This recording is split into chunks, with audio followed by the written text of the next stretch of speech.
Lecture number 3 subject math date 18 unit number 1 quadratic equation. अब solution of quadratic equation को solve करने के कितने मेथड हैं? There are 3 method to solve the quadratic equation. First factorisation, second completing square, third quadratic formula. अब हमारे पास ये है कि इस जो एक्सरसाइज है इसका क्वेश्चन नंबर 2 है सॉल्व बाय फैक्टराइजेशन। इसको आपने इस क्वेश्चन को फैक्टराइजेशन से सॉल्व करना है। तो उसकी डेफिनेशन ये है to express an algebraic expression as a product of two or more algebraic expression is called a factorization. अब उसकी टेक्निक मैं आपको बता देता हूँ। इसके सॉल्यूशन में हमारे पास फर्स्ट क्वेश्चन है x² minus x minus 20 equal to 0। अब इसमें क्या होता है कि आपने सबसे पहले जो अरेंज करना है इसको according to power of x। सबसे पहले बड़ी पावर, उसके बाद लेस, उससे फिर कांस्टेंट डालने की जाती है। उसके बाद आप क्या करोगे, जो हाईएस्ट पावर वाला वेरिएबल है उसके कोएफिशिएंट को कांस्टेंट टर्म से मल्टीप्लाई करोगे। अब इसमें हाईएस्ट पावर वाला वेरिएबल x² है, इसका कोएफिशिएंट 1 है। 1 को आप 20 से मल्टीप्लाई करोगे तो इसका प्रोडक्ट बनेगा 20।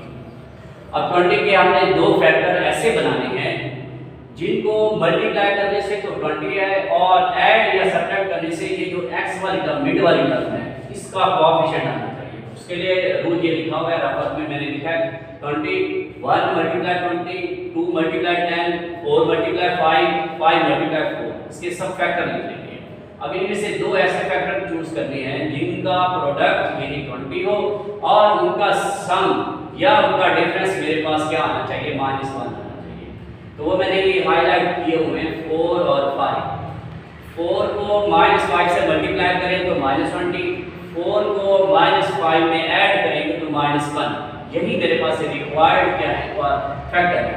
अब क्या करोगे, जब आप राइट करोगे इसमें तो पहले वाली टर्म वैसे ही वैसे लिखोगे, लास्ट वाली टर्म वैसे की वैसे लिखोगे और आपने मिड टर्म को फैक्टराइज की। मिड टर्म को आपने फैक्टराइज किया, उसके क्या कौन से फैक्टर आपके पास बने हैं, एक है 4 और एक है 5 और इनके साथ वेरिएबल कौन सा आएगा, यही मिड टर्म वाला ही वेरिएबल आएगा।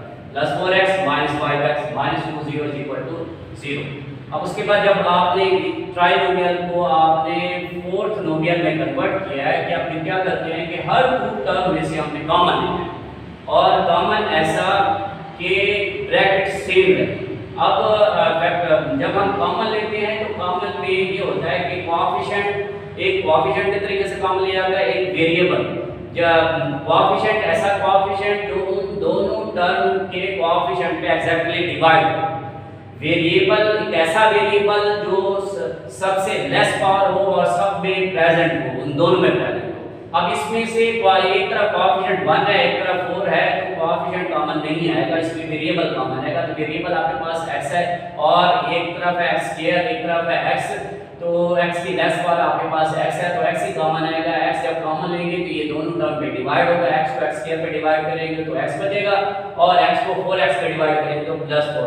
सेम ही आप यहाँ पे आ जाए, इधर आपके पास एक -5 कॉमन आ रहा है तो -5 कॉमन लेंगे तो इधर इस पे डिवाइड करेंगे तो x और -20 पे आप डिवाइड तो आपके पास क्या बचेगा 4 +4 = 0। अब देखिए ये दोनों टर्म में आपके पास ये ब्रैकेट है वो सेम है। फिर आपके पास ये x + 4 कॉमन आएगा तो बचेगा आपके पास x × x - 5 = 0। क्योंकि हमें इसको सॉल्व करना है। सॉल्व का मतलब ये होता है कि आप इसमें जो वेरिएबल इन्वॉल्व है उसकी वैल्यूज फाइंड करनी होती है। अब क्या करोगे, x + 4 = 0 और x - 5 = 0। +4 इस साइड पे आके क्या होगा -4 और -5 इस साइड पे क्या होगा +5। अब ये जो आपके पास x की वैल्यूज आई है ये रूट्स ऑफ द इक्वेशन है। रूट्स ऑफ इक्वेशन ये क्यों है, क्योंकि ये दोनों इसको सेटिस्फाई करती हैं। ये जो आपके पास रूट्स सेटिस्फाई करेगा वो सॉल्यूशन सेट में लिखा जाएगा। इसलिए हमने इन दोनों रूट्स को हमने क्या किया, सॉल्यूशन सेट में लिख दिया। सेकंड क्वेश्चन हमारे पास है 3y²। सेकंड हमारे पास क्वेश्चन है 3y² = y - 5 3y² y अंदर मल्टीप्लाई होगा y² - 5y। ये टर्म आप इस साइड ले आए 3y² - y² + 5y = 0। ये दोनों आपस में क्या होंगे, ये ऐड होंगे, 3 का स्क्वायर माइनस वाई स्क्वायर, 2 का square plus 5 is equal to 0। इन दोनों में से आपके पास y कॉमन आ रहा है, 2y plus 5 is equal to 0, y is equal to 0, और 2y plus 5 is equal to 0, 2y is equal to minus 5, y is equal to minus 5 over 2। अब इसके रूट्स हैं 0 और माइनस 5 ओवर 2, ये दोनों रूट सॉल्यूशन सेट में लिखे थे।